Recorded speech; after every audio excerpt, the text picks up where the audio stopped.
ಸುಮತಿಭಿರನುಮೇಯಂ ಶುಭ್ರಕಾಯಂ ಸಖಾಯಂ ಸುಖಮಜಮನಪಾಯಂ ಮುಕ್ತ್ಯುಪಾಯಂ ವಿಮಾಯಂ ನೃಹಜಮಹಮಮೇಯಂ ಧ್ಯೇಯಮಾಂನಾಯಗೇಯಂ ಸದಜಮಸದಜೇಯಂ ಶ್ರೀಸಹಾಯಂ ಭಜೇಯಂ ಅಭ್ರಮಂ ಭಂಗರಹಿತಂ ಅಚಡಂ ವಿಮಲಂ ಸದಾ ಆನಂದತೀರ್ಥಮತುಲಂ ಭಜೆ ತಾಪತ್ರಯಾಪಹಂ ಭವತಿ ಯದನುಭಾವಾತ್ಯೇಡಮೂಕೋಪಿ ವಾಗ್ಮಿ ಜಡಮತಿರಪಿ ಜಂತುರ್ಜಾಯತೆ ಪ್ರಾಜ್ಞಮೌಲಿಃ ಸಕಲವಚನಚೇತೋ ದೇವತಾ ಭಾರತೀ ಸಾ ಮಮ ವಚಸಿ ನಿಧತ್ತಾಂ ಸನ್ನಿಧಿಂ ಮಾನಸೇ ಚ ಮಿಥ್ಯಾಸಿದ್ಧಾಂತದುರ್ಧ್ವಾಂತವಿಧ್ವಂಸನ ವಿಚಕ್ಷಣಃ ಜಯತೀರ್ಥಾಖ್ಯತರಣಿರ್ಭಾಸತಾಂ ನೋ ಹೃದಂಬರೆ ಅರ್ಥಿಕಲ್ಪಿತಕಲ್ಪೋಯಂ ಪ್ರತ್ಯರ್ಥಿಗಜಕೇಸರಿ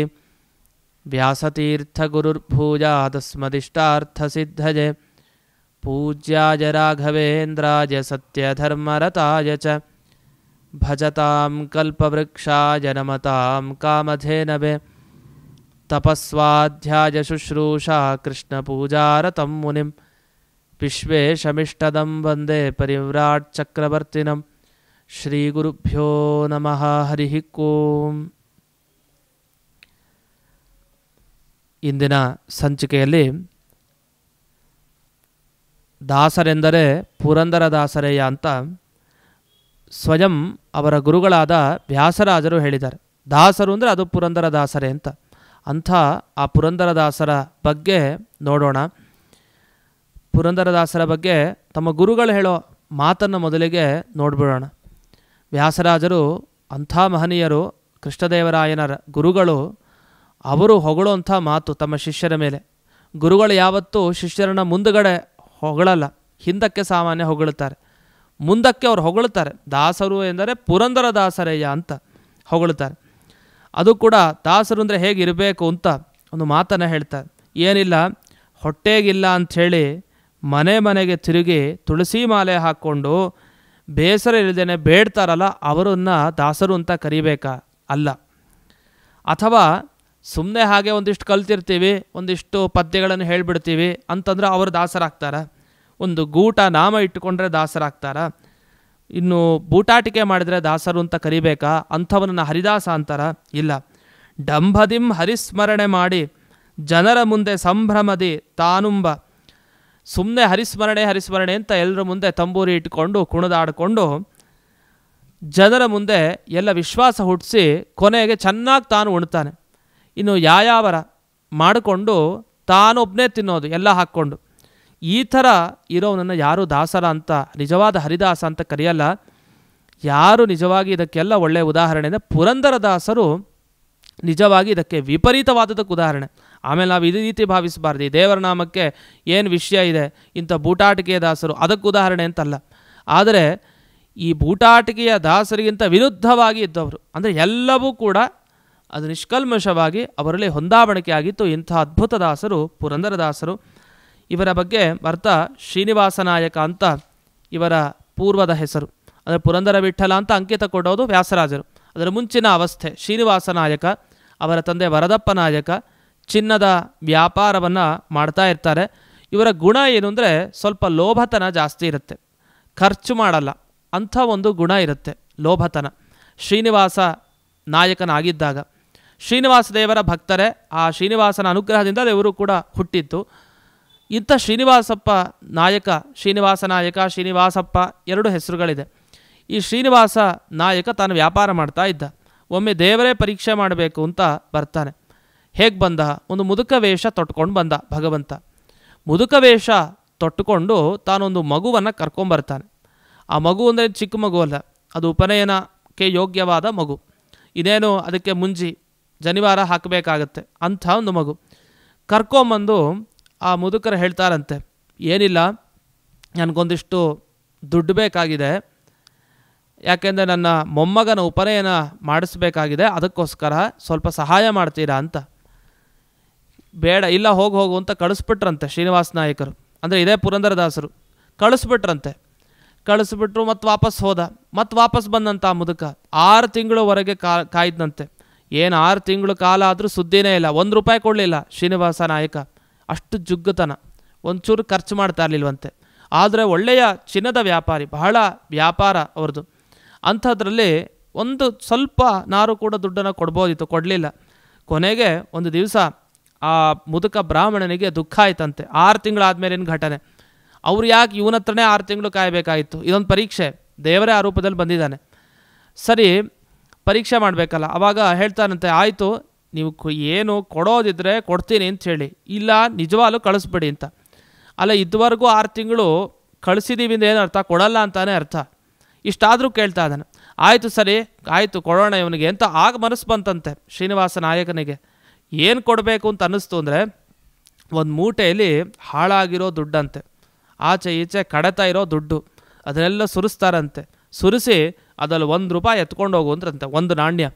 ಇದನ್ನು ಕೇಳಿ ದಿಗ್ಭ್ರಾಂತನಾಗ್ಬಿಟ್ಟಂತೆ. ಏನಿದು ಈ ಥರನ ಸ್ವಭಾವ ಅಂತ, ಅಷ್ಟು ಜುಗ್ತಾನ. ಅದಕ್ಕೆ ಸಿಟ್ಟು ಬಂದು ನನಗೆ ಬೇಡವೇ ಬೇಡ ಅಂತ ಆ ಮುದುಕ ಅಲ್ಲಿಂದ ಹೊರಟಾಯ್ತು. ಸೀದಾ ಅವ್ರಿಗೆ ವಿವಾಹ ಆಗಿತ್ತು ಶ್ರೀನಿವಾಸ ನಾಯಕನಿಗೆ. ಅವರ ಹೆಂಡತಿಯ ಹತ್ರ ಬರ್ತಾರೆ, ಸರಸ್ವತಿ ದೇವಿ ಹತ್ರ. ಸರಸ್ವತಿ ಹತ್ರ ಬಂದು ಕೇಳ್ತಾರೆ, ಹೀಗೊಬ್ಬ ಶ್ರೀಮಂತನ ಹತ್ರ ಹೋಗಿದ್ದೆ, ಹೀಗೆಲ್ಲ ಅವಮಾನ ಆಗೋಯ್ತು. ನಾನು ಬದುಕಿದ್ದಾಗ ನನ್ನ ಮೊಮ್ಮಗನ ಉಪನಯನ ಮಹೋತ್ಸವ ನೋಡಬೇಕು ನನ್ನ ಆಸೆ, ನೆರವೇರುತ್ತೋ ಇಲ್ವೋ ಗೊತ್ತಾಗ್ತಾ ಇಲ್ಲ, ನೀವಾದರೂ ಸ್ವಲ್ಪ ಅನುಗ್ರಹ ಮಾಡಿರಿ ಅಂತ. ಅದಕ್ಕೆ ನನ್ನ ಬಳಿ ಏನೂ ಇಲ್ಲ, ನನ್ನ ಗಂಡ ಲೋಭಿ, ಅವನು ಕೊಡಲ್ಲ, ಅವನ ಅಪ್ಪಣೆ ಇಲ್ಲದೆ ನಾನು ಹೆಂಗೆ ಕೊಡೋದು? ಏನಿಲ್ಲ, ನಿಮ್ಮ ಮೂಗುತಿ ಇದೆಯಲ್ಲ ಅದನ್ನು ಕೊಟ್ಟರೆ ಸಾಕು, ಅದಂತೂ ನಿಮ್ಮ ದೇಹದ ಮೇಲೆ ಇದೆ ಅಂತ. ಅದಕ್ಕೂ ಅಪ್ಪಣೆ ಬೇಕಲ್ಲ. ಅವನ ಆಭರಣ ಹಾಕ್ಕೊಂಡಿದ್ದಾನು ನಿಜ, ಈಕೆ ಗಂಡನ ಅಪ್ಪಣೆ ಬೇಕಲ್ಲ. ಕೊನೆಗೆ ಮನಸ್ಸು ಮಾಡ್ತಾಳಂತ, ಏನೇ ಆಗಲಿ ಒಂದು ಧರ್ಮ ಕಾರ್ಯ ಮಾಡ್ತಾಯಿದ್ದೀನಿ ನಾನು, ಧರ್ಮ ಕಾರ್ಯಕ್ಕೋಸ್ಕರ ನಾನು ಈ ಮೂಗುತಿನ ಕೊಟ್ಬಿಡ್ತೀನಿ, ನನ್ನ ಗಂಡನ ಅಪ್ಪಣೆ ಅದು ಇಲ್ಲದೆ ಇರಲಿ ಪರವಾಗಿಲ್ಲ, ಅದ್ರ ಕೇಳ್ತಾನಲ್ಲ ಕೊಟ್ಬಿಡ್ತೀನಿ ಅಂತ ಮನಸ್ಸು ಬಂತು. ಎಲ್ಲ ದೇವರ ಪ್ರೇರಣೆ, ಅವನಿಗೆ ಮನಸ್ಸು ಬಂದಿದೆ. ಆಗ ಅಂದ್ಕೊಳ್ತಾಳಂತೆ, ಒಂದು ವೇಳೆ ನನ್ನ ಗಂಡ ಬಂದು ಕೇಳಿದ್ರೆ ಅವಾಗ ನೋಡ್ಕೊಳ್ಳೋಣ, ಅವಾಗ ಏನೋ ಒಂದು ಉತ್ತರ ಹೇಳೋಣ, ಸದ್ಯಕ್ಕಂತೂ ಕೊಟ್ಬಿಡೋಣ ಅಂತ ಇಷ್ಟು ಮನಸ್ಸು ಮಾಡಿ ಕೊಟ್ಬಿಡ್ತಾಳಂತೆ. ಕೊಟ್ಟಾದ್ಮೇಲೆ ಅದನ್ನು ತೊಗೊಂಡು ಹೋಗಿ ವಾಪಸ್ ಈ ಮುದುಕ ಏನು ಮಾಡ್ತಾನೆ, ಇನ್ನೊಂದು ವೇಷ ತೊಟ್ಕೊಂಡು ಹೋಗ್ತಾನೆ. ಈಗ ಮುದುಕ ವೇಷದಲ್ಲಿ ಇಲ್ಲ, ಒಳ್ಳೆಯ ಶ್ರೀಮಂತನ ವೇಷದಲ್ಲಿ ಹೋಗಿದ್ದಾನೆ. ಹೋಗಿ ಕೊಡ್ತಾನಂತೆ ಇದೇ ಮೂಗುತಿಯನ್ನು.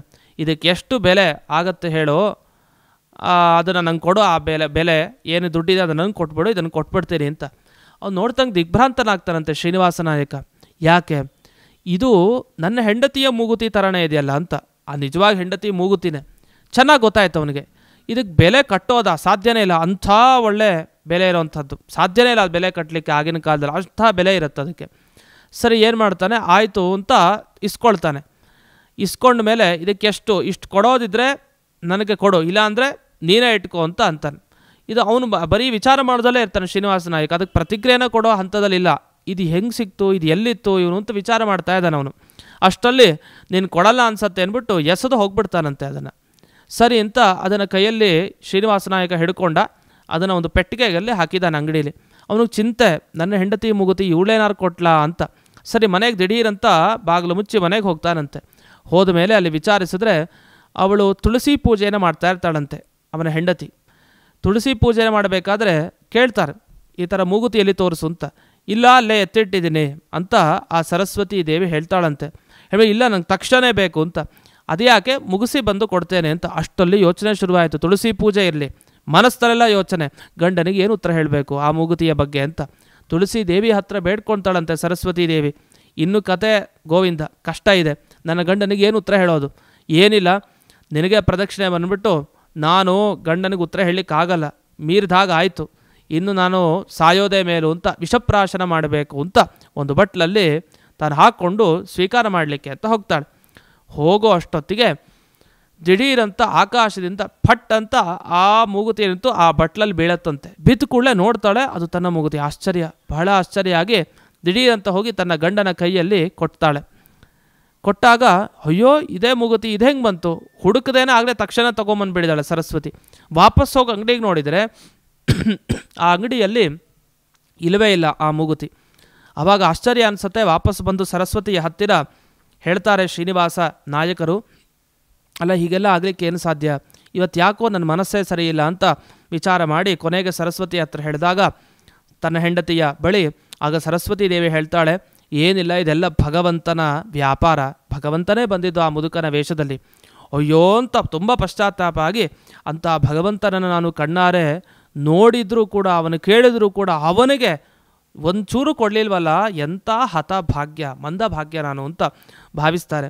ಸರಿ, ಏನು ಮಾಡಬೇಕು ಪರಿ ಆಮೇಲೆ ಯಾಕೆ ಈ ರೀತಿ ಭಗವಂತ ಹೀಗೆ ಮಾಡ್ತಾನೆ, ನಿಜವಾಗ್ಲೂ ಭಗವಂತಾನೆ ಅಂದರೆ ಹೌದು, ಸರಸ್ವತಿ ದೇವಿ ತುಳಸಿ ಪೂಜೆ ಮಾಡಲಿಕ್ಕೆ ಅಂತ ಹೋಗಿರ್ತಾಳಂತ. ಮತ್ತೆ ಹೋದಾಗ ಅಲ್ಲಿ ಆ ಮುದುಕ ಬ್ರಾಹ್ಮಣ ವೇಷದಲ್ಲಿ ಪರಮಾತ್ಮ ದರ್ಶನ ಕೊಡ್ತಾನಂತೆ. ಶ್ರೀನಿವಾಸ ನಾಯಕನ ದರ್ಶನ ಕೊಡಲಿಲ್ಲ. ಶ್ರೀನಿವಾಸ ನಾಯಕ ಅಂದ್ಕೊಳ್ತಾನಂತೆ, ಅಯ್ಯೋ ಮತ್ತೆ ಒಮ್ಮೆ ದರ್ಶನ ಕೊಡಬಾರ್ದೆ ಆ ರೂಪದಲ್ಲಿ ಅಂತ. ಹೆಂಡತಿಗೆ ದರ್ಶನ ಆಗತ್ತಂತೆ. ಆದ ಕೂಡಲೇ ಬಹಳ ಕಣ್ಣೀರನ್ನು ಸುರಿಸ್ತಾಳೆ, ಆನಂದ ಬಾಷ್ಪ, ಬಹಳ ಸಂತೋಷ ಆಗ್ಬಿಡತ್ತೆ ಅವಳಿಗೆ. ನಮಸ್ಕಾರ ಮಾಡ್ತಾಳೆ. ಅವ್ರಿಗೆ ಹೇಳ್ತಾರಂತೆ, ಶ್ರೀನಿವಾಸ ನಾಯಕನ ದರ್ಶನ ಆಗಬೇಕಾ, ದರ್ಶನ ಆಗಬೇಕು ಅಂದರೆ ನನ್ನ ಪರಿಪೂರ್ಣವಾಗಿ ಸಾರ ಸರ್ವಸ್ವ ಒಪ್ಪಿಸ್ಕೊಳ್ಳಿಕ್ಕೆ ಹೇಳು, ಆಗ ನಾನು ಅವನಿಗೆ ದರ್ಶನ ಕೊಡ್ತೇನೆ ಅಂತ ಹೇಳ್ತಾರಂತೆ ಪರಮಾತ್ಮ. ವಾಪಸ್ಸು ಬಂದು ಹೇಳ್ತಾಳೆಲ್ಲ ಘಟನೆ ಹೀಗೆಲ್ಲ ಆಯಿತು ಅಂತ. ಅಯ್ಯೋ ಹೌದಾ, ನನಗೆ ದರ್ಶನ ಆಗಲೇ ಇಲ್ಲ, ಹಾಗಾದ್ರೆ ಎಲ್ಲಿ ಭಗವಂತ ಕಂಡ ಹೇಳು ಅಂತ. ಭಗವಂತ ಎಲ್ಲಿ ಕಂಡ ಆ ಸ್ಥಳವನ್ನು ತೋರಿಸ್ತಾಳೆ ಹೆಂಡತಿ. ಅಲ್ಲಿ ಹೋಗ್ತಾರೆ ಶ್ರೀನಿವಾಸ ನಾಯಕರು, ಹೊರಳಾಡ್ತಾರಂತೆ ಆ ಭೂಮಿ ಮೇಲೆ, ಆ ಮಣ್ಣಿನ ಮೇಲೆ. ಭಗವಂತ ಕಾಲಿಟ್ಟ ಸ್ಥಳ ಆ ಜಾಗ ಅಂತ ಹೊರಳಾಡ್ತಾರೆ. ಯಾವಾಗಪ್ಪ ಭಗವಂತ ನೀ ದರ್ಶನ ಕೊಡ್ತೀಯ? ಆಗ ಮತ್ತೆ ಮತ್ತೆ ಕೇಳ್ತಾರೆ, ಏನು ಹೇಳಿದ್ರು ಆ ಭಗವಂತ, ಏನು ಹೇಳ್ದ ಮಾತನ್ನು ಹೇಳು ಅಂತ. ಏನಿಲ್ಲ, ಸಾರ ಸರ್ವಸ್ವ ಅರ್ಪಣೆ ಮಾಡಿದ್ರೆ ದಾಸರಾದರೆ ಆಗ ಅವನು ದರ್ಶನ ಕೊಡ್ತಾನೆ ಅಂತ. ತಕ್ಷಣ ಇವ್ರು ನವಕೋಟಿ ನಾರಾಯಣ ಅಂತಲೇ ಪ್ರಸಿದ್ಧ, ನವಕೋಟಿ ನಾರಾಯಣ ಅಂತ. ಇಂಥ ಶ್ರೀನಿವಾಸ ನಾಯಕರು ಒಂದು ತುಳಸಿ ದಳ ತಮ್ಮ ಮನೆಗೆ ಹಾಕಿ, ಇಡೀ ಆಸ್ತಿ ಒಂದು ತುಳಸಿ ದಳ ಹಾಕಿ ಸರ್ವಂ ಕೃಷ್ಣಾರ್ಪಣಮಸ್ತು ಅಂಥೇಳಿ ಹೊರಟೇ ಬಿಡ್ತಾರಂತೆ. ಎಂಥ ವೈರಾಗ್ಯ ಶಿಖಾಮಣಿಗಳು! ಅಂಥ ಶ್ರೀಮಂತ ವ್ಯಕ್ತಿ ದಿಢೀರಂಥ ವೈರಾಗ್ಯ ಒಂದೇ ಕ್ಷಣದಲ್ಲಿ ಪಡ್ಕೊಂಡ್ಬಿಡ್ತಾರೆ. ಇದಾಗಿ ಅವರು ಸೂಚನೆ ಸಿಕ್ಕಿದಂತೆ ಯಾರನ್ನು ಗುರುಗಳನ್ನಾಗಿ ಪಡಿಬೇಕು ಅಂದರೆ ವ್ಯಾಸರಾಜರ ಬಳಿ ಮುಂದಕ್ಕೆ ಸಾಕ್ತಾರೆ. ವ್ಯಾಸರಾಜರ ಬಳಿ ಹೋಗೋ ಮುಂಚೆ ಒಂದು ಸಣ್ಣ ಘಟನೆ ನಡೆಯುತ್ತೆ. ಇವರೇನು ಮಾಡ್ತಾರೆ, ಸರಸ್ವತಿ ದೇವಿ ಒಂದು ಬಂಗಾರದ ಒಂದು ಲೋಟ ಅದನ್ನು ಇಟ್ಕೊಂಡು ಹೋಗಿರ್ತಾಳೆ. ಯಾಕೆಂದರೆ ಗಂಡನಿಗೆ ನೀರು ಕುಡಿಲಿಕ್ಕಾದರೂ ಬೇಕಲ್ಲ, ಎಲ್ಲ ಬಿಟ್ಟಂತೂ ಆಯಿತು ಅಂತ. ಆದರೆ ಭಯ ಆಗ್ತಾ ಇರತ್ತಂತೆ ದಾರಿಲೆಲ್ಲ. ಯಾಕೆ ಭಯ ಅಂದರೆ ಈ ಬಂಗಾರ ಇದೆ, ಯಾರು ಇನ್ನು ಕಳ್ಳರು ಬಂದರೆ ಕಷ್ಟ ಅಂತ. ಅದಕ್ಕೆ ಶ್ರೀನಿವಾಸ ನಾಯಕರಿಗೆ ಸಂಶಯ ಬರುತ್ತೆ, ಯಾಕೆ ಹೆದರ್ಕೊತಾ ಇದ್ದಾಳೆ ಅಂತ. ನಾನಿಲ್ವಾ, ಯಾಕೆ ಹೆದರಿಕೆ ಅಂತ. ಕೊನೆಗೆ ಆ ಗಂಟಲ್ಲೇನಿದೆ ಅದನ್ನು ತೋರಿಸು ಅಂದಾಗ ಬಂಗಾರದ ಈ ಪಾತ್ರೆ, ಆ ಲೋಟ ಇರುತ್ತಂತೆ. ಇದನ್ನು ಹಾಕ್ಬಿಡು ಹೊರಗಡೆ ಅಂಥೇಳಿ ಅದನ್ನು ಹಾಕಿಸ್ಬಿಡ್ತಾರಂತೆ. ಈಗ ಯಾಕೆ ಭಯ, ಈಗೇನು ಭಯ ಇಲ್ಲ, ಸಾರ ಸರ್ವಸ್ವ ಅರ್ಪಣೆ ಆಗೋಯ್ತು ಭಗವಂತನಿಗೆ ಅಂತ. ಸರಿ, ವ್ಯಾಸರಾಜರ ದರ್ಶನ ಆಗತ್ತೆ. ವ್ಯಾಸರಾಜರು ಇವರಿಗೆ ಅನುಗ್ರಹ ಮಾಡ್ತಾರೆ. ಪುರಂದರ ವಿಠಲ ಅನ್ನೋ ಅಂಕಿತ ಪ್ರದಾನ ಮಾಡಿ, ಆಗ ಇಂದಿನ ದಿನವೇ ಶುಭ ದಿನವು, ಇಂದಿನ ವಾರ ಶುಭವಾರ, ಇಂದಿನ ತಾರೆ ಶುಭ ತಾರೆ ಅಂತ ಪುರಂದರ ಅಂಕಿತ ಆದ ಕೂಡಲೇ ಭಗವಂತನ ದರ್ಶನ ಆಗುತ್ತೆ. ಆ ಸಂದರ್ಭದಲ್ಲಿ ಇಂಥ ಮಾತುಗಳನ್ನು ಅವರು ಹೇಳ್ತಾರೆ. ಆದದ್ದೆಲ್ಲ ಒಳಿತೇ ಆಯಿತು ಮಾಧವನಂಗರಿಯ ಸೇವಿಸುವುದಕ್ಕೆ ಅಂತ ಒಂದು ಮಾತು ಕೂಡ ಬರುತ್ತೆ ಆ ಪುರಂದರದಾಸರ ಈ ಪದ್ಯಗಳಲ್ಲಿ. ಇಷ್ಟೆಲ್ಲ ಈ ಪುರಂದರದಾಸರ ಬಗ್ಗೆ ಅವರು ಈ ವ್ಯಾಸರಾಜರನ್ನು ಗುರುಗಳನ್ನಾಗಿ ಸ್ವೀಕಾರ ಮಾಡಿ ಅವರಿಂದ ಅನುಗ್ರಹೀತರಾಗ್ತಾರೆ. ಕೊನೆಗೆ ಕೃಷ್ಣದೇವರಾಯನ ಜೊತೆಗೂ ಕೂಡ ಪುರಂದರದಾಸರಿಗೆ ಭೇಟಿ ಅನ್ನೋದು ಆಗತ್ತೆ. ಅಲ್ಲೂ ಕೂಡ ನಮ್ಮ ಭಾಗ್ಯ ದೊಡ್ಡದೋ ನಿಮ್ಮ ಭಾಗ್ಯ ದೊಡ್ಡದೋ ಅಂತ ಒಂದು ಮಾತನ್ನು ಕೂಡ ಅಲ್ಲಿ ಹೇಳ್ತಾರೆ. ಅಲ್ಲಿ ಮಹಾರಾಜನ ಜೊತೆ ವಿನೋದದಿಂದ ಅವರು ಮಾತನಾಡ್ತಾರೆ ಪುರಂದರದಾಸರು. ಅಂತಹ ಪ್ರಸಿದ್ಧವಾದ ದೇವರ ನಾಮವನ್ನು ಕೂಡ ಪುರಂದರದಾಸರ ಬಗ್ಗೆ ನಾವು ಕೇಳಬಹುದು. ಇನ್ನು ಪುರಂದರದಾಸರ ಸಾಹಿತ್ಯದ ಬಗ್ಗೆ ಬರೋಣ. ಅವರು ಎಷ್ಟು ಕೃತಿಗಳ ರಚನೆಯನ್ನು ಮಾಡಿದ್ದಾರೆ ಅಂತ. ನಮಗೆ ಗೊತ್ತಿರುವಂತೆ 5 ಲಕ್ಷ ಅವರು ಮಾಡಬೇಕಾಗಿತ್ತು, ಅದರೊಂದು 25,000 ಬಿಟ್ಟರು. ಅಂದರೆ 4,75,000 ಕೃತಿ ರಚನೆ ಮಾಡಿದರು. ಇನ್ನು 25,000 ಅವರ ಮಕ್ಕಳು, 4 ಜನ ಮಕ್ಕಳು. ಅದರಲ್ಲಿ ಕೊನೆಯವರು ಮಧ್ವಪತಿ ಅಂತ. ಆ ಮಧ್ವಪತಿ ಅನ್ನೋದೇ ಮುಂದೆ ವಿಜಯದಾಸರಾಗ್ತಾರೆ. ಆದಾಗ ಅವರು ಇನ್ನು ಪೂರಣೆ ಮಾಡಿದರು ಅಂತ ಮಧ್ವಪತಿಗೆ ಅನುಗ್ರಹ ಮಾಡ್ತಾರೆ, ನೀನು ಪೂರಣೆ ಮಾಡು ಅಂತ. ಅಯ್ಯೋ ಈ ಜನ್ಮದಲ್ಲಿ ಏನು ಸಾಧ್ಯ, ಇನ್ನೊಂದು ಜನ್ಮದಲ್ಲಿ ಪೂರಣೆ ಮಾಡ್ತೀಯ ನೀನು ಅಂತ ಹೇಳ್ತಾರಂತೆ ಪುರಂದರದಾಸರು. ಹಾಗಾದ್ರೆ ಆ ಮಧ್ವಪತಿಯೇ ಮುಂದೆ ವಿಜಯದಾಸರಾಗ್ತಾರೆ ಅಂತ ಮಧ್ವಪತಿ ತಾವು ಇನ್ನು ಮಿಕ್ಕಿದ ಆ ಪುರಂದರದಾಸರ ಕೀರ್ತನೆಯನ್ನು ಪೂರ್ಣೆ ಮಾಡ್ತಾರೆ. ಇವರದ್ದು ಎಷ್ಟು ಅಂದರೆ ಚಿಕ್ಕದಾಗಿ ಸಂಗ್ರಹಾತ್ಮಕವಾಗಿ ಹೇಳೋದಿದ್ರೆ, ಅವರು ಈ ರಾಮೇಶ್ವರ ಪರ್ಯಂತ ಬದರಿಯಿಂದ ಹಿಡಿದು ಎಲ್ಲ ತೀರ್ಥಕ್ಷೇತ್ರಗಳ ಮಹಿಮೆ ಇದೆಲ್ಲವನ್ನು ಸೇರಿ 1,25,000 ಕೃತಿಯನ್ನು ರಚನೆ ಮಾಡಿದ್ರಂತೆ ಪುರಂದರದಾಸರು. ಇನ್ನು ಆಚಾರ್ಯರ ಮಹಿಮೆ, ವ್ಯಾಸರಾಜರವರೆಗೆ ಮತ್ತು ದೇವತೆಗಳ ತಾರತಮ್ಯ ಇದೆಲ್ಲ ಸೇರಿ ಒಂದು 5,000 ಕೀರ್ತನೆ ಮಾಡಿದಾರಂತೆ. ಇನ್ನು ಬ್ರಹ್ಮಲೋಕ, ಕೈಲಾಸಲೋಕ, ದಿಕ್ಪಾಲಕರ ಲೋಕ ಇದೆಲ್ಲ ವರ್ಣನೆ ಮಾಡಲಿಕ್ಕೆ ಒಂದು 90,000 ರಚನೆ ಮಾಡಿದ್ದಾರೆ. ಇನ್ನು ಪುರಾಣ ಕಥೆಗಳ ಸಾರ ಅದು 90,000. ಇನ್ನು ದೇವತೆಗಳ ಮೂರ್ತಿ ಧ್ಯಾನ, ಗಂಡಕಿ ಮಹಾತ್ಮೆ ಮತ್ತು ಆಯಾಯ ಮಾಸಗಳ ಬಗ್ಗೆ ಮಹಾತ್ಮೆ ಇದೆಲ್ಲಕ್ಕೋಸ್ಕರ ಒಂದು 60,000 ಕೀರ್ತನೆ ರಚನೆ ಮಾಡಿದ್ದಾರೆ. ಅಂದರೆ ಸುಳಾದಿಗಳೆಲ್ಲವೂ ಕೂಡ ಅಲ್ಲಲ್ಲಿ ಸೇರಿದಿರುತ್ತೆ. ಇನ್ನು ಆನ್ಹಿಕ ಪದ್ಧತಿ, ಏಕಾದಶಿ ನಿರ್ಣಯ, ಈ ರೀತಿ ಇದರ ಬಗ್ಗೆ ಎಲ್ಲ ರಚನೆ ಮಾಡಿದ್ದಾರೆ 16,000.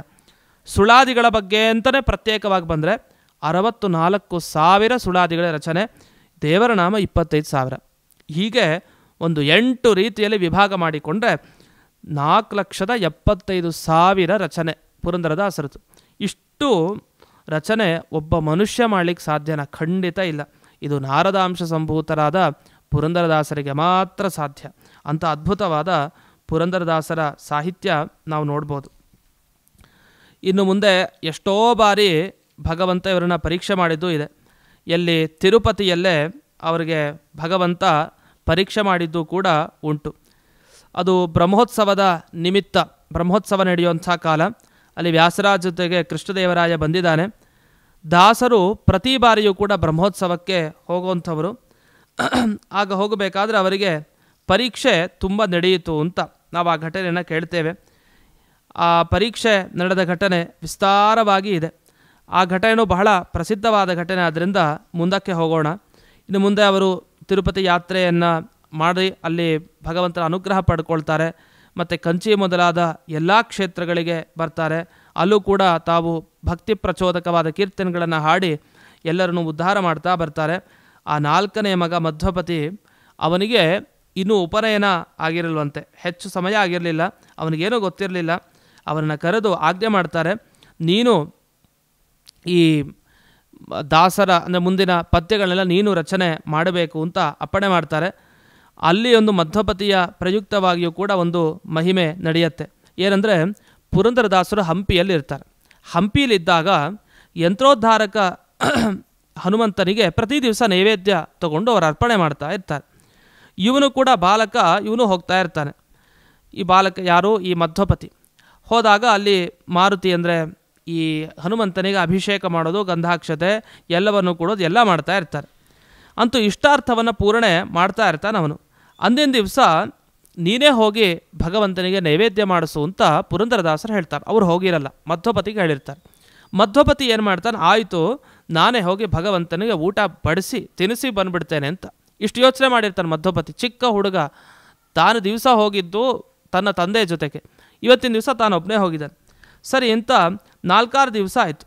ಅಲ್ಲಿ 4-6 ದಿವಸ ಇವನು ಹೋದ್ನಲ್ಲ ಮಧ್ವಪತಿ. ಬಂದಾಗ ದಾಸರಾಯರು ಹೇಳ್ತಾರಂತೆ, ಏನಿಲ್ಲ, ಪ್ರಸಾದ ನೀನು ನೈವೇದ್ಯ ಮಾಡಿದ್ಯಲ್ಲ ಆ ಮಾರುತಿಗೆ ಅಂದರೆ ಹನುಮಂತನಿಗೆ, ಆ ನೈವೇದ್ಯ ಏನು ಮಾಡಿದ್ದಿ ಅದನ್ನು ಸ್ವಲ್ಪ ಬಡಿಸು ಅಂತ ಕೇಳಿದ್ರಂತೆ 4-6 ದಿವಸ ಆದಮೇಲೆ. ಆಗ ಇಲ್ಲ, ಪ್ರಸಾದದ ಬಗ್ಗೆ ಮಾತನಾಡಲಿಲ್ವಂತ ಮಧ್ವಪತಿ. ಯಾಕೆ ಅಂತಂದರೆ ಆವಾಗ ಸರಸ್ವತಿ ಹೇಳ್ತಾಳಂತೆ, ಏನಿಲ್ಲ ಮಧ್ವಪತಿ, ನೀನು ಪ್ರಸಾದ ನೈವೇದ್ಯ ಮಾಡಿದೆಯಲ್ಲ ಅದನ್ನು ಸ್ವಲ್ಪ ತಂದು ತೋರಿಸು, ಯಾಕೆ ಇಲ್ಲ ಅಂತ ಹೇಳ್ತಾ ಇದೆಯಾ ಅಂತ. ಇಲ್ಲ, ನನ್ನ ತಟ್ಟೆಯಲ್ಲಿ ಪ್ರಸಾದನೇ ಇಲ್ಲ ಅಂತ. ಹಾಗಾದ್ರೆ ಖಾಲಿ ಯಾರು ಮಾಡಿದ್ದಿ? ಮಧ್ವಪತಿನೇ ಮಾಡಿರ್ಬೇಕು. ಚಿಕ್ಕ ಹುಡುಗ, ಪ್ರತಿ ದಿವಸ ಅಲ್ಲಿ ನೈವೇದ್ಯ ಮಾಡೋದಿರಲಿ, ನೈವೇದ್ಯ ಮಾಡಿ ತಾನೇ ತಿನ್ಬಿಡ್ತಾ ಇದ್ದ ಅಂತ ಅನಿಸುತ್ತೆ. ಆದರೆ ಹಾಗಲ್ವಂತೆ. ಸರಸ್ವತಿ ತನ್ನ ತಾಯಿ ಕೇಳ್ತಾಳಂತೆ ಮಗುವನ್ನು, ಯಾಕೆ ಮಧ್ವಪತಿ ಪ್ರಸಾದ ಎಲ್ಲಿ ಅಂತ. ಇಲ್ಲ ಅಮ್ಮ, ದೇವರು ತಿಂದುಬಿಟ್ಟ ಅಂತ ಸುಳ್ಳು ಹೇಳ್ತಾನೆ ಅಂತ ಫಿಕ್ಸ್ ಆಯಿತು. ಈಗಿನ ಹೇಗೆ ಆಸೆ ಇರುತ್ತೆ ಮಕ್ಕಳಿಗೆ, ತಾನೇ ತಿಂದಿರುತ್ತೆ ಮಗು, ಅದು ಸುಳ್ಳು ಹೇಳ್ತಾ ಇದೆ ಅಂತ. ಅದಕ್ಕೆ ಸರಸ್ವತಿ ಹೇಳ್ತಾಳಂತೆ, ಅಲ್ಲಪ್ಪ ಮಗು, ಅದು ಕಲ್ಲು, ಅದು ಜಡ, ಕಲ್ಲು ಹೇಗೆ ತಿನ್ಲಿಕ್ಕೆ ಸಾಧ್ಯ ಅಂತ ಸರಸ್ವತಿ ದೇವಿ ಹೇಳ್ತಾಳಂತೆ.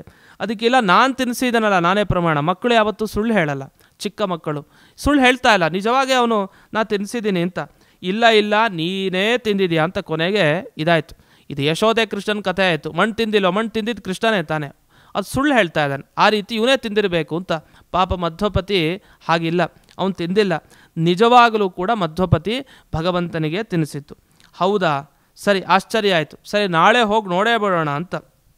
ಆವಾಗ ಮಧ್ವಪತಿಗೆ ಚಿಂತೆ, ನಾಳೆ ಏನಾರು ಭಗವಂತ ನಮ್ಮಪ್ಪನ ಜೊತೆ ಬಂದಿದ್ದೀನಿ ಅಂತ ಹೇಳಿ ತಿಂದೇ ಇದ್ದರೆ ನಾನು ಏನು ಮಾಡಬೇಕು ಅಂತ. ಇಷ್ಟು ಮುಂದೆ ಘಟನೆ ನಡೀತಾ ಹೋಯಿತು. ಆಮೇಲೆ ಆ ಭಗವಂತ ಅಲ್ಲಿ ಹೋದಾಗ ಇಟ್ಟರೆ ಸ್ವೀಕಾರ ಮಾಡ್ತಾ ಇಲ್ಲ ಅಂದಿನ ದಿವಸ. ಬಹಳ ಆಶ್ಚರ್ಯ ಆಯಿತು. ಕೊನೆಗೆ ಸ್ವೀಕಾರ ಮಾಡಿದ್ದಂತೆ. ಮಧ್ವಪತಿಗೆ ಅನುಗ್ರಹ ಮಾಡಲಿಕ್ಕೋಸ್ಕರ ಆ ಪರಮಾತ್ಮ ಅಂದರೆ ವಾಯುದೇವ ಸ್ವೀಕಾರ ಮಾಡ್ದ. ಸ್ವೀಕಾರ ಮಾಡಿದ ಕೂಡಲೇ ಬಹಳ ಆಶ್ಚರ್ಯ ಆಯಿತು.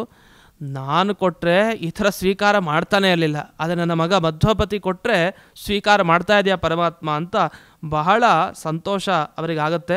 ಈ ಸಂದರ್ಭದಲ್ಲಿ ಒಂದು ಯಂತ್ರೋದ್ಧಾರಕ ಮುಖ್ಯ ಪ್ರಾಣನ ಮೇಲೆ ಒಂದು ಪದ್ಯ ಅಲ್ಲಿ ಬರುತ್ತೆ.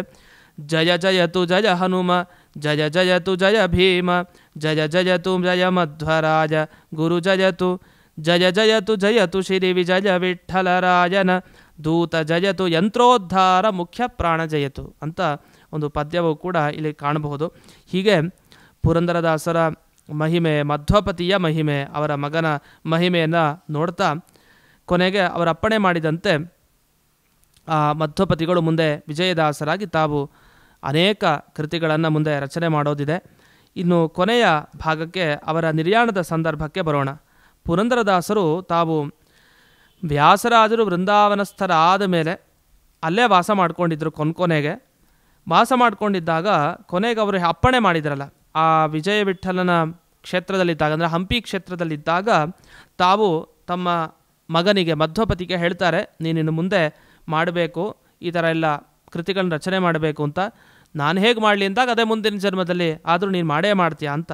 ಇಷ್ಟೆಲ್ಲ ಆದಮೇಲೆ ಅವರು ಈ ರೀತಿ ಸೇವೆ ಮಾಡಿಕೊಂಡು ಅಲ್ಲೇ ಇರ್ತಾರೆ, ಕಾಲವನ್ನು ಕಳೀತಾ ಇರ್ತಾರೆ, ಹಂಪಿ ಕ್ಷೇತ್ರದಲ್ಲಿ ವಾಸ ಮಾಡ್ತಾ. ಹಾಗೆ ಪೂರ್ತಿ ಸೇವೆಯನ್ನು ಅವರು ಮಾಡ್ತಾರೆ. ಅಂದರೆ ಭಗವಂತನ ಸೇವೆಯನ್ನು ದಾಸ ಸಾಹಿತ್ಯದ ಮುಖಾಂತರ ಮಾಡಾದ ಮೇಲೆ ಅವರು ತಮ್ಮ ನಿಜ ರೂಪವನ್ನು, ನಾರದ ರೂಪ, ಅವರು ಮೇಲಕ್ಕೆ ನಿರ್ಯಾಣ ಮಾಡಬೇಕು ಅಂತ ಮನಸ್ಸು ಮಾಡಿ ಅವರು ರಕ್ತಾಕ್ಷಿ ಸಂವತ್ಸರದ ಪುಷ್ಯ ಬಹುಳ ಅಮಾವಾಸ್ಯೆ, ಸ್ಥಿರವಾರ, ಶನಿವಾರದ ದಿವಸ, ಈ ಶನಿವಾರದ ದಿವಸನೇ ಗುರುಗಳು ವ್ಯಾಸರಾಜರ ಬಗ್ಗೆ ನಾವು ಕೇಳ್ತೀವಿ. ಇನ್ನು ಶನಿವಾರದ ದಿವಸ ಅಮಾವಾಸ್ಯೆ, ಇದು ಪುರಂದರದಾಸರ ಬಗ್ಗೆ ನಾವು ಕೇಳೋದು. ಆಗ ಗುರು ಮಧ್ವಪತಿ ವಿಠ್ಠಲನ ಧರೆಗೆ ತೋರಿ ಅಂತ ಮಧ್ವಪತಿಗಳು ಬರೆಯುವಂಥ ಒಂದು ಸಾಹಿತ್ಯ ನೆನಪಿಸ್ಕೊಳ್ಳಿ. ತೆರಳಿದರು ಪುರಂದರದಾಸರಾಯರು, ತೆರಳಿದ ಬೇರಿ ದುಂದುಭಿ ಮೊರೆಯುತ್ತಲಿದೆ, ಪುರಂದರದಾಸರು ನಿಜ ವೈಕುಂಠಕ್ಕೆ, ತಮ್ಮ ವೈಕುಂಠಕ್ಕೆ ಅವರು ಹೊರಟರು. ವಿದ್ಯಾನಗರದಿ ವಿಠ್ಠಲ ಸನ್ನಿಧಿಯಲ್ಲಿ ಅಂತ ಒಂದೊಂದೇ ಮಾತನ್ನು ಹೇಳಿ, ರಕ್ತಾಕ್ಷಿ ಸಂವತ್ಸರ ಪುಷ್ಯ ಬಹುಳದ ಅತಿಶಯದ ಅಮಾವಾಸ್ಯ ಮಂದವಾರ ಗುರು ಮಧ್ವಪತಿ ವಿಠ್ಠಲನ ಧರೆಗೆ ತೋರಿ ಪುರಂದರದಾಸರು ನಿಜ ವೈಕುಂಠಕ್ಕೆ ಅಂತ ಮುಂದಕ್ಕೆ ಪ್ರಯಾಣ ಅವರು ಮಾಡ್ತಾರೆ ಅಂತ ಇಲ್ಲಿಯವರೆಗೆ ನಾವು ಪುರಂದರದಾಸರ ಚರಿತ್ರೆಯನ್ನು ಸಂಕ್ಷಿಪ್ತವಾಗಿ ನಾವು ಕೇಳಿದ್ದೇವೆ. ಇಂಥ ಪುರಂದರದಾಸರ ಸಾಹಿತ್ಯ ನಮ್ಮ ಮನಸ್ಸಿನಲ್ಲಿ ಮೂಡಿದರೆ ಅವರ ಅನುಗ್ರಹ ನಮಗೆ ವಿಶೇಷವಾಗಿ ಆಗತ್ತೆ. ಅಂಥ ಪುರಂದರದಾಸರು ನಮಗೆ ವಿಶೇಷವಾಗಿ ಅವರ ದಾಸ ಸಾಹಿತ್ಯದ ಚಿಂತನೆಯ ಮುಖಾಂತರ ನಮಗೆ ಅನುಗ್ರಹ ಮಾಡಲಿ ಅಂತ ಈ ಸಂದರ್ಭದಲ್ಲಿ ಪ್ರಾರ್ಥನೆಯನ್ನು ಮಾಡ್ತಾ ಇಂದಿನ ಈ ಉಪನ್ಯಾಸವನ್ನು ಅಸ್ಮತ್ ಗುರುವಂತರ್ಗತ ವ್ಯಾಸತೀರ್ಥ ಗುರುವಂತರ್ಗತ ಭಾರತೀರಮಣ ಮುಖ್ಯ ಪ್ರಾಣಾಂತರ್ಗತ ಶ್ರೀಮನ್ಮೂಲ ಗೋಪಾಲಕೃಷ್ಣನಿಗೆ ಅರ್ಪಣೆ ಮಾಡ್ತೇನೆ. ಶ್ರೀಕೃಷ್ಣಾರ್ಪಣಮಸ್ತು.